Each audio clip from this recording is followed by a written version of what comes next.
My name is Nancy Westfall. I'm 36 years old, and I'm a firefighter in a mid-sized Ohio city just outside Columbus. I've been with the department for 12 years.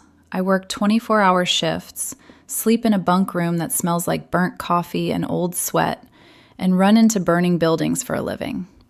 I've carried strangers out of smoke-filled kitchens and cut people free from twisted metal on the highway at 3 a.m. All of that is easier than dealing with my parents. I have one child. My daughter's name is Lily. She's 7. Lily has brown hair that never stays in a neat ponytail, and eyes that light up the second something new catches her attention. She asks questions the way some kids breathe, constantly, without realizing it, like the world is a puzzle she can't stop trying to solve. She reads street signs out loud when we drive. She wants to know why traffic lights are always red on one side and green on the other. Once, when our toaster broke, she asked if she could take it apart to see where the toast goes when it dies. She is my favorite human being on the planet. To my parents, she's a lot. They never use that word directly. They say things like spirited or very verbal, the same careful tone they use when they talk about my job as that firefighter thing, like it's a phase I'll eventually grow out of. My parents live 20 minutes away, in the same low ranch house I grew up in. They're both in their early 60s. My dad retired early from a factory job when his back finally gave out. My mom worked at a grocery store for years, then stopped because, as she put it, your father needs me around more now. What they actually needed was money. I was the kid who left. I joined the department, got a union job, benefits, a steady paycheck. I stopped asking them for help, and somehow, that turned me into the solution for everything that went wrong in their lives. It started small. Their property taxes jumped one year. Just this once, my mom said. We're a little behind. $600 would really help. I covered it. The next year it happened again, then again after that. Eventually, it was easier to set up an automatic transfer, $200 every Friday straight into their checking account. No end date, no discussion, just expected. When their roof started leaking, I put $4,800 on my credit card. When their car died, I loaned them $3,000 for a used sedan with rust creeping along the door. When my younger sister had her second baby and her husband's hours got cut, I paid for the emergency C-section bill with overtime money. My mom called me our rock, our hero, our firefighter with a heart of gold. She never called me our daughter who keeps paying, but that's what I was. I told myself it was fine. I make decent money, I pick up extra shifts, my bills are paid, and they're my parents. That's what you do, right? You help. I kept hoping that all that generosity would come back around as patience or affection or even basic interest in Lily. It didn't. The first time they dismissed her, she was 4. Sunday dinner, spaghetti and garlic bread, the usual. Lily sat next to my dad and asked him why spaghetti was long instead of short. And who decided that? He sighed. Because it just is. Eat. She tried again. But who picked it? Like one guy or a group of noodle people? He rolled his eyes and looked at me. You've really got to tell her to give it a rest sometimes. I laughed it off, embarrassed. She's curious, Dad. It's a good thing. Yeah, he said, until it gets on people's nerves. After that, it was comments here and there. Does she ever stop talking? Maybe she doesn't need to correct adults all the time. She exhausted your Aunt Brenda. They loved my sister's kids, quiet kids, tablet-trained kids who could sit on a couch for hours, scrolling videos without saying a word. So well behaved, my mom would coo. They don't bother anyone. Meanwhile, Lily would be on the floor building a crooked Lego bridge and asking why real bridges don't fall down.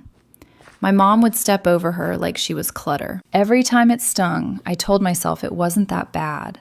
No one was yelling. No one was hitting her. They just didn't know what to do with a kid like her. And every time they forgot to include her, I filled the hole with money. When my parents wanted a big family weekend at a water park, and my sister said they couldn't afford it, I paid for the cabin. When my dad wanted a new big screen TV for football Sundays, I bought it and installed it myself, crawling behind their dusty entertainment center while Lily sat on the couch, ignored, asking if anyone wanted to learn the names of all the bones in the hand. No one did. The real shift started last year when my parents decided they wanted to go on an Alaskan cruise for their 40th anniversary. Balcony room, excursions, the whole thing. Around $8,000. We'll put down $3," my dad said casually over dinner. Could you and your sister cover the rest? Kind of a thank you for everything we've done. My sister looked at me. She's a teacher. Her husband works at a tire shop. They live paycheck to paycheck. We can probably swing it, my mom added, glancing at me, with all that overtime she does. I did the math instantly, and for the first time, I said no. Not loudly, not angrily, just no. We're not funding a luxury vacation. Lily needs braces soon. We're good for emergencies, not cruises. My mom went cold. Fine, she said. We'll figure it out. They never brought it up again. But something changed. The thank you text stopped. The only messages I got were, did the deposit go through? Or, your dad says the balance looks low. My boyfriend noticed. One night, while we were balancing our own budget, he said quietly, do you realize they only contact you about money or holidays? I shrugged. That's just how they are. Lily notices, he said. That part hurt more than I expected. 3 weeks before Thanksgiving, my mom called while I was at the station. She asked if I was at work. Then she cleared her throat. Your father and I have been talking about Thanksgiving, she said. My stomach dropped. This year, we think it's best if it's just adults and kids who don't need so much attention. I stood there, the echo of the engine bay humming around me. What does that mean? I asked. Well, she said, Lily asks a lot of questions. It's cute when they're little, but she's 7 now. She interrupts. She corrects your father. It's a lot. I swallowed. So she's not invited? It's just for this year, she said quickly. You and your boyfriend can still come. Of course. Maybe Lily can stay with a friend. My hands went cold. You want me to come to Thanksgiving, I said slowly, but leave my kid at home because she asks questions. Don't make it sound so harsh, she snapped. Understood, I said before I could stop myself. That night, Lily asked why Grandma didn't want her there, and something inside me quietly began to close. I didn't tell Lily right away. That night, after the call, I sat on the edge of her bed while she brushed her teeth, watching her reflection in the mirror as she hummed some off-key tune she'd made up about volcanoes. She was happy, oblivious. The kind of happy that feels fragile once you know how easily it can be cracked. Mom, she said, foam still on her lip, are we bringing the gratitude chart to Grandma's again this year? My chest tightened. She'd made it herself the year before. A big piece of poster board with glitter markers. Things we're thankful for, written carefully at the top. She'd listed things like fire trucks, mac and cheese, Mrs. Carter from the library, and Grandpa's laugh. Not this year, I said lightly. Too lightly. She frowned, then shrugged. Okay, can we still have mashed potatoes? Definitely, I said, kissing the top of her head. Mashed potatoes are non-negotiable. She smiled, satisfied, and crawled into bed.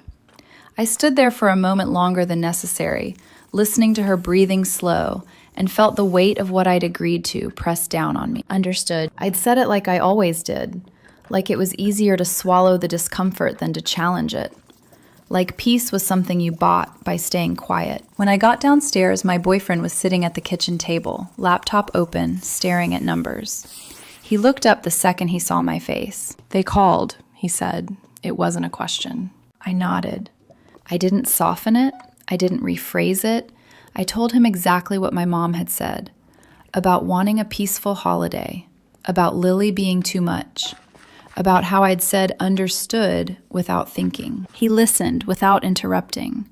When I finished, he closed the laptop slowly. So they want you, he said carefully, but not your kid. I let out a shaky laugh.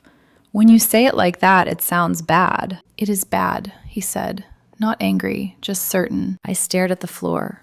They're my parents, and she's your daughter. That was it. That was the sentence that stuck. The next few days passed in a strange fog. I went to work. I ran calls. I laughed at the station like everything was normal. But every quiet moment, my mind went back to that phone call, to Lily's questions, to how easily my parents had decided she was optional. The money transfers went through like clockwork that Friday. $200, gone before I'd even finished my first cup of coffee. For the first time in 7 years, I noticed it. The following week, my mom texted, "Did the deposit go through?" No hello, no how are you, no mention of Lily, just money. I stared at the message for a long time before typing back, yes. I hated myself for it. A few days later, Lily came home from school quieter than usual. She dropped her backpack by the door and climbed onto a stool at the counter while I chopped vegetables for dinner. "Mom," she said. "Yeah, Bug?" Why doesn't Grandma ever ask me about school? The knife paused mid-air. I kept my eyes on the cutting board. "I don't know," I said honestly. "She asks Mark and Ella," Lily continued. "She always says they're so good at sitting still." I swallowed. Some people notice different things. Lily considered that. "Is asking questions bad?" "No," I said quickly, turning to face her. "It's one of the best things about you." She nodded, but she didn't look convinced. That night, after she went to bed, I opened our banking app and scrolled through years of transfers. Every Friday, no missed weeks, no pause, even when money was tight, even when I was exhausted, even when I felt taken for granted. I thought about the cruise, the way my mom's voice had gone flat when I said no, how fast affection had cooled once the answer changed. Peace, I realized, had a price, and I was the one paying it. Thanksgiving week arrived with a heaviness I couldn't shake. On Monday, my sister texted, "Mom's stressed. She doesn't understand why you're being distant." On Tuesday, my dad left a voicemail. "Your mother's upset. You need to fix this." No one asked about Lily. On Wednesday night, I sat at the kitchen table with my boyfriend while Lily colored at the other end, her tongue poked out in concentration. "So," he said quietly, "are we really going to let them pretend she doesn't exist?" I looked at my daughter, at the way she filled the page with stars and arrows and questions written in uneven letters. "No," I said. The word surprised me with how solid it felt. After Lily went to bed, I logged back into the credit union site. The automatic transfer was right there, familiar, routine, 7 years of compliance. I clicked cancel. A confirmation box popped up. "Are you sure you want to stop this recurring transfer?" I didn't hesitate. When it confirmed, I took a screenshot and saved it in a folder I named Boundaries. My hands were shaking, but not from fear, from relief. Then I opened a new account. I named it Lily's Questions Fund. I transferred $5,000 into it. "If they don't want her at their table," I told my boyfriend, "I'll make our own." He smiled at me then, proud. Steady. On Thanksgiving morning, Lily came out of her room wearing a yellow dress with little rockets on it and leggings covered in planets. "You ready?" I asked. She nodded seriously. "Do they have microphones?" "For what?" "So people can ask questions. Or I can." I laughed, my throat tight. "Yeah, kid, they do." She grinned, and for the first time since that phone call, the weight in my chest shifted. I didn't know yet how angry my parents would be. I didn't know how fast the fallout would come. All I knew was this. I was done paying for a piece that didn't include my child. The banquet hall smelled like roasted turkey and industrial cleaner, the kind that never quite disappears, no matter how much you decorate. Long folding tables stretched across the room, covered not with fancy linens, but with thick butcher paper taped down at the edges. Instead of place cards, there were cups of crayons scattered everywhere. Across the center table, I'd written in big block letters, "Write one thing you're curious about." Lily stood in the middle of the room on her tiptoes, watching the DJ set up. His soundboard was a maze of buttons and wires, and she was already vibrating with questions. "What does that one do?" she asked, pointing. "And that slider, why is it longer than the others?" The DJ smiled. Not the tight smile adults use when they're tolerating a kid. A real one. "That's the equalizer," he said, crouching down so they were eye level. "It helps control different sounds." Lily's ponytail bounced as she nodded. "So it's like sound balance? Exactly. I watched her from across the room, my phone buzzing in my pocket. I didn't have to look to know who it was. Mom. I let it buzz once, twice. Then I thought, no, you wanted this. I stepped away from the tables and answered. She didn't say hello. What is this I'm seeing on Facebook? She snapped. A banquet hall? Yep, I said calmly. Thanksgiving. With strangers? Her voice rose. I could hear plates clinking in the background, football murmuring on a TV. They're real Thanksgiving. 60 people, I said. Friends, neighbors, people who like curious kids. You're making a spectacle, she hissed. You made your father look like a monster. I took a breath. My hands smelled like turkey and sanitizer. Real family shows up, I said, and real family doesn't ban a 7-year-old for asking questions. She started talking over me, her voice sharp, but I pulled the phone away from my ear for a second, staring at her name on the screen.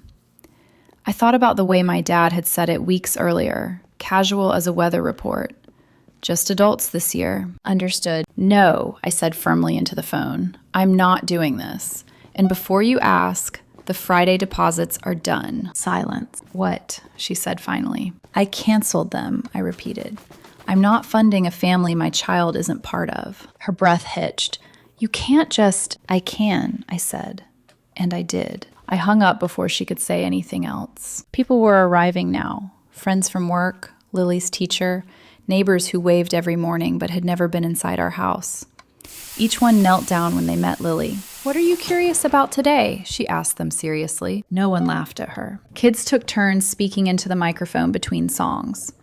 One wanted to know how clouds stayed in the sky. Another asked why dogs tilted their heads. Lily asked why fire burned different colors. No one shushed her. Halfway through dinner, my sister texted, Mom is losing it. Dad says you're cruel. I didn't respond. Then the knock came. I knew it was them before I opened the door. My parents stood in the hallway, coats on, faces tight with anger and something that looked like panic. My dad started to speak, but I held up a hand. You're not coming in, I said. We just want to talk, my mom said, eyes darting past me. Not today, I said, and not where Lily can hear you. She's our granddaughter, my dad snapped. Then you should have treated her like one, I said quietly. Behind me, Lily's laughter floated through the room. I closed the door. Later, Lily asked if Grandma and Grandpa were mad. Yes, I said honestly. She nodded, went back to building a cardboard Mars base with another kid, and didn't cry. That hurt more than tears ever could. As the night wound down, I looked around the room. At people leaning in when a child asked why. At plates scraped clean. At a table that listened. This wasn't revenge. It was a line. And for the first time, I didn't feel guilty for drawing it. The silence afterward was loud. Not dramatic, not explosive, just empty. The kind that settles in once the adrenaline fades and you're left standing in the quiet, wondering who's still there when the noise is gone. The Friday after Thanksgiving came and went without a transfer.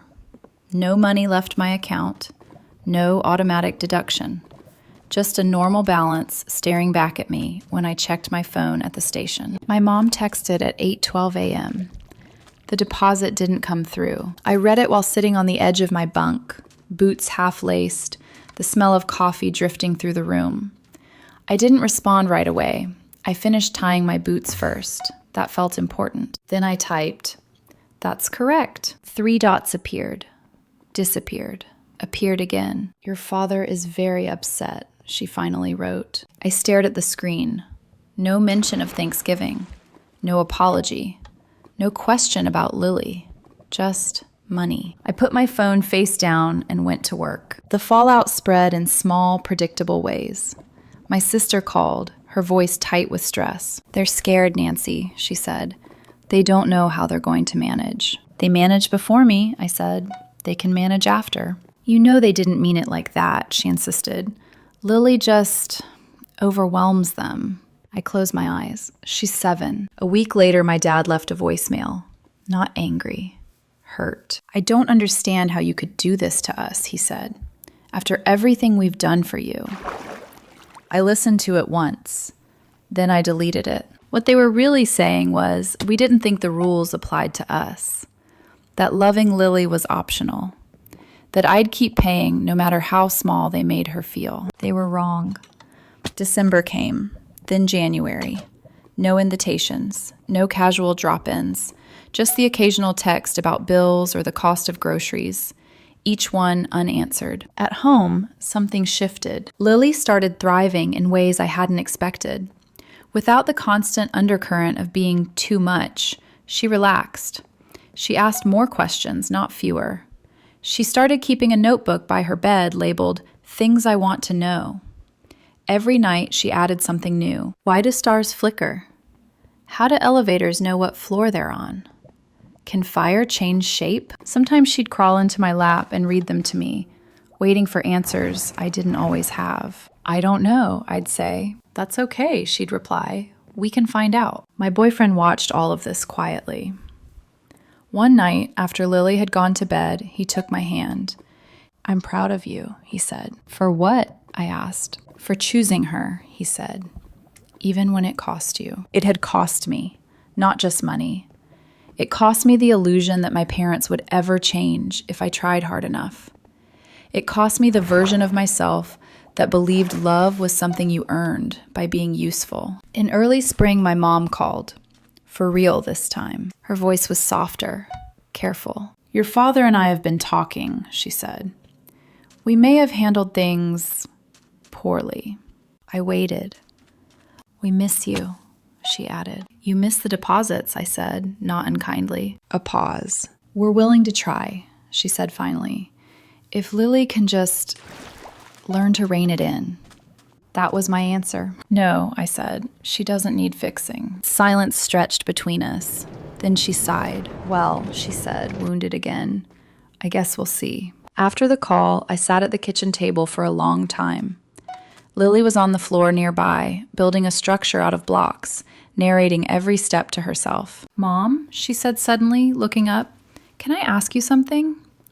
"Always," I said. "Why do some people get mad when you ask why?" I thought about my parents, about money, about holidays, about the cost of peace. "Because questions change things," I said, "and not everyone wants things to change." She nodded, satisfied, and went back to building. People expect big endings, shouting matches, tearful apologies.